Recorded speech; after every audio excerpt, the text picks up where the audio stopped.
Good afternoon and welcome to the Media News. My name is Tajuddin Amodu.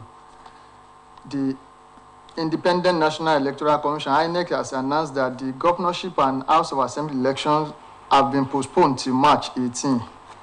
This followed the rejection by the Presidential Election Petition Tribunal of the request by Mr. Peter Obi and his Labour Party to restrain INEC from reconfiguring the bimodal voter accreditation system for the governorship poll in 20 states and assembly election in 36 states of the Federation. Obi, the Labour Party presidential candidate, and the party had approached the tribunal to stop INEC from tampering with information embedded in the BVAS machine in respect of the February 25th presidential election until they conduct their inspection and the certified true copy is made available to them. But the commission said that the ruling by the tribunal to allow them to reconfigure the BVAS for the governorship election came rather too late, adding that it has to take the painful decision to reschedule the election. National Commissioner on Information and Voter Education of INEC, Mr. Festus Okoye, announced the postponement by a week in the statement, adding that the commission met to assess the impact of the court ruling commission's preparation for the governorship and state houses of assembly elections scheduled for Saturday, 11th of March, 2023. In the meantime, the Federal High Court in Lagos has ordered the Independent National Electoral Commission, INEC, to directly and electronically upload from the polling unit to the IREV the results of the forthcoming governorship and state House of Assembly elections in Lagos State.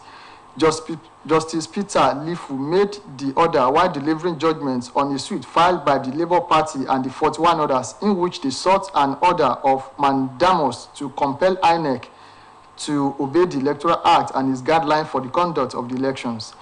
The judge held that the court had the jurisdiction to entertain the suit because it was commenced in accordance with the provisions of the law. He also held that the subject matter of the suit was not a pre-election issue because the relief sought by the applicant deal with preparation for elections and not the conduct of the elections. Justice Livu further stated that all that the applicants were trying to do was to compel the electoral body to comply with the Constitution, its regulations and guidelines, following its failure to do so during the Presidential and National Assembly election held on February 25, 2023. Ahead of March 18 governorship and state House of Assembly elections, the Inspector General of Police, Usman Alkali Baba, has directed all commissioners of police and strategic commanders posted for the conduct of the polls to mobilize all resources at their disposal for the smooth conduct of the exercise nationwide. This was contained in a statement made available to newsmen in Abuja by the First Public Relations Officer, FPRO, CSP Olumuyiwa Adejobi. The statement said that this was in furtherance of the meeting held with strategic police managers in Abuja to discuss and review topical issues and strategies for more secured electoral processes. It explained that the officers are to defend the electorate, Independent National Electoral Commission officials, and sensitive materials, as well as the electoral process during the conduct of the elections. He equally charged all election commanders in various states to take up complaints of intimidation, harassment, and assault reported by individuals or groups for proper investigation. Eminent Professor of Law Ite Sagi, SAN, has said that the Central Bank of Nigeria Governor Godwin Emefiele is in contempt if he has not issued a directive to banks to pay and accept old 1,000 naira and 500 naira notes as ordered by the Supreme Court. The Supreme Court has said that the old 200 naira, 500 naira, and 1,000 naira notes will remain legal tender until December 31st and coexist with the new ones. Speaking at a media parley on the activities of the Presidential Advisory Committee Against Corruption, which he chairs, Professor Sage stated that every Supreme Court order is binding on her. Also speaking on the issue, a PACAC member, Professor Etanibi Alemeka, said more awareness was needed to reassure Nigerians that the old notes remain valid, noting that people are not too sure whether the CBN will comply with the Supreme Court's judgment or not.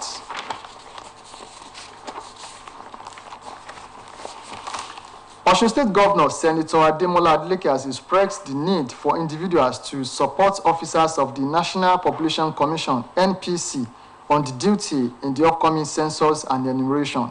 Senator Adeleke gave the advice while inaugurating the 2023 Publicity and Advocacy Committee in Osogbo.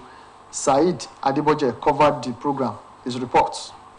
Members of the Advocacy Committee, including traditional rulers, religious leaders, heads of media houses, Women Council Society, the National Orientation Agency, and the Nigerian Union of Journalists were at the ESCO lounge of the State Secretariat to be part of the program. Speaking at the program, Governor Ademola Adeleke enumerated the importance of census to economic, social, and well-being of the people. Governor Adeleke, who was represented by his deputy Prince Kola Adewusi, therefore saw the cooperation of the people of Osun State with the enumerators, who will be going from one house to the other for the census. He, however, implored the National Population Commission to maximize the advantage of the bank verification number and build upon it to ensure easy capturing of figures. There's nothing we can do, even in our nuclear family. If you don't know the number of people you are going to feed, it will be very difficult.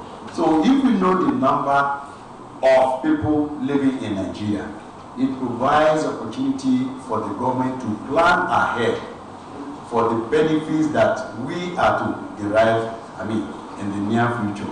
In his speech, the Federal Commissioner and National Population Commission, Senator Mudaziru Hussein, expressed the readiness of the Commission to embark on a digital census which will be accurate. The committee was established because we want them to separate, to disseminate information, awareness to the people of the state.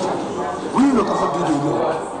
That is why our national chairman, Right Honorable Kara, has decided to establish this committee led by the deputy governor of the state. Speaking in the same vein, the director, National Population Commission in Osun State, Mr. Martins Oweye, said that efforts have been made to make the 2023 population and housing census acceptable to the world over. There are goodwill messages from the chairman NUJ Osun Council, Comrade Wasiu Ajadoshu, the director National Orientation Agency, Mrs. Kike Lomo Ahmed, and the representative of the National Council for Women Society. They all pledge to support the success of the exercise. For OSBC News, this is Said Adeboje reporting.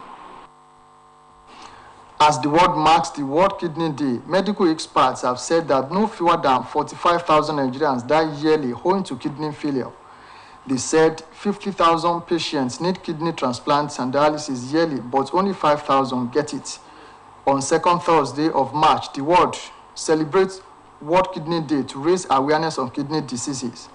The day also sensitizes people about the increasing number of kidney-related diseases across the world. The day also emphasizes the need for different strategies to prevent kidney diseases. The expert warned that more Nigerians will develop end-stage kidney disease yearly and will require dialysis and transplantation, emphasizing how kidney damage kills more than malaria, HIV, and tuberculosis. They, however, identified hypertension, diabetes, chronic infection, bleaching cream, abuse of painkillers, and unregulated use of herbal medicines as major causes of chronic diseases.